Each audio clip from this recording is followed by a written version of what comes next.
On a peaceful tropical island, children laughed and played. A place full of joy and harmony.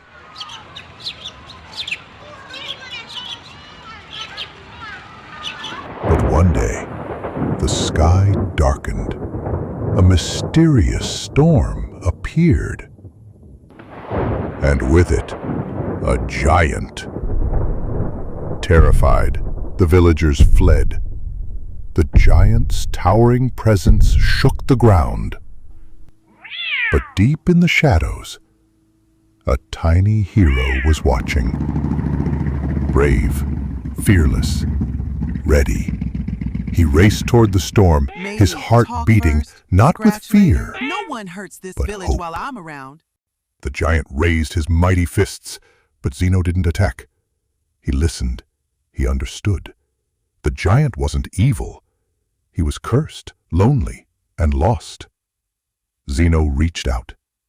With courage and compassion, he freed the giant's heart.